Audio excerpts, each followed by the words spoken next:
കാര്യം പറഞ്ഞുകൊണ്ട് തന്നെ ഫസ്റ്റ് മൂവി കഴിഞ്ഞപ്പോൾ ആദ്യം വിളിച്ചത് മമ്മൂക്കയാന്ന് പറഞ്ഞു. മമ്മൂക്ക വിളിച്ചിട്ട് എടാ നമുക്ക് അടുത്ത പടം ചെയ്യണ്ടടാന്ന് ചോദിച്ചെന്ന് പറഞ്ഞു. ഞാൻ ഈ മമ്മൂക്കേനെ വെച്ചിട്ടുള്ള നെക്സ്റ്റ് ഫിലിം മൈൻഡിലുണ്ടോ? ഫസ്റ്റ് പടം കഴിഞ്ഞപ്പോൾ മമ്മൂക്കയുടെ ഭാഗത്ത് പടം കൊള്ളാം, വൈക്കത്ത് എവിടെയാണ് എന്നാണ് ഒരു മെസ്സേജ് വന്നത്. അപ്പോൾ ഞാനിങ്ങനെ മെസ്സേജ് ഇങ്ങനെ വൈക്കം ഇന്ന സ്ഥലത്താണ് എൻ്റെ വീട്, താങ്ക് യു മമ്മൂക്ക എന്ന് പറഞ്ഞാൽ നമ്പർ സേവ് ചെയ്യുക എന്നുള്ളതാണ് ആദ്യത്തെ പ്രോസസ്സ്.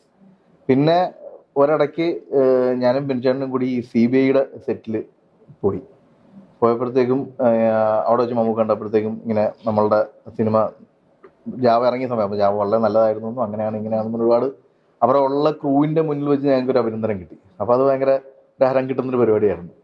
അതിനുശേഷം ഈ പറയുന്ന പോലെ സൗദി വെള്ളയ്ക്ക കഴിഞ്ഞതിന് ശേഷം, സൗദി വെള്ളയ്ക്ക റിലീസാകുന്നതിന് തൊട്ട് മുമ്പ് ഞങ്ങൾക്ക് ഒരു 2-3 മാസം ഒരു ഗ്യാപ്പ് ഉണ്ടായിരുന്നു. അപ്പം റിലീസ് ഡേറ്റ് പ്രോപ്പറായിട്ട് വന്ന് വീഴാനുള്ളൊരു ഗ്യാപ്പ് ഉണ്ടായിരുന്നു. ആ ഗ്യാപ്പിൻ്റെ സമയത്തൊരു ഓണം ടൈമിലാണ് ഈ മമ്മൂക്ക മെസ്സേജ് അയക്കുന്നത്, നമുക്കൊരു പടം ചെയ്യേണ്ടതെന്ന് ചോദിച്ചുകൊണ്ട്. അപ്പം കൈയും കാലും മറിക്കാൻ തുടങ്ങി. അപ്പം ഞാൻ ഒരു ആർട്ടിസ്റ്റിനോട് എന്തെങ്കിലും ഒന്ന് ഒരു കാര്യം പറഞ്ഞു. അപ്പോൾ ഞാൻ പറഞ്ഞു നമുക്ക് എൻ്റെ 2-3 തോട്ടുകളൊക്കെ ഉണ്ട്, പക്ഷെ അതൊന്നും ഒരു മെറ്റീരിയൽസ് ആയിട്ടില്ല.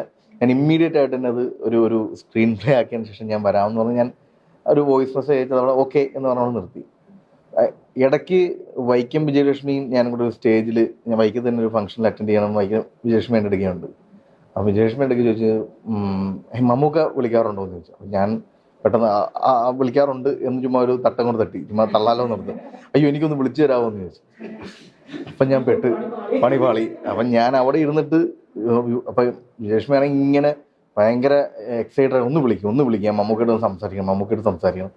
അപ്പോൾ കുറച്ചേരം കഴിഞ്ഞപ്പോൾ ഞാൻ സ്റ്റേജിൽ ഇരുന്ന് ഒരു റിങ് അടിച്ച് വളരെ ബുദ്ധിമുട്ടി. അപ്പം നമുക്ക് പിക്ക് ചെയ്തില്ല. അപ്പം ഞാൻ വിജയലക്ഷ്മി പറഞ്ഞു എടുക്കുന്നില്ല, ചിലപ്പോൾ തിരക്കായിരിക്കും. വിജയലക്ഷ്മി അയ്യോ ഒന്നും കൂടി വിളിക്കുന്നു. ഞാൻ പിന്നെ ഡയലി ചെയ്തില്ല.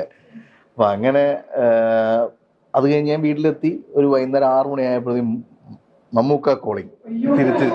വിജയലക്ഷ്മി ഇല്ല, ആരുമില്ല, ഞാൻ എന്ത് ചെയ്യണമെന്ന് ഞാൻ മമ്മൂക്ക എന്താണ് മിസ്റ്റർ മൂർത്തി കഥയായോ?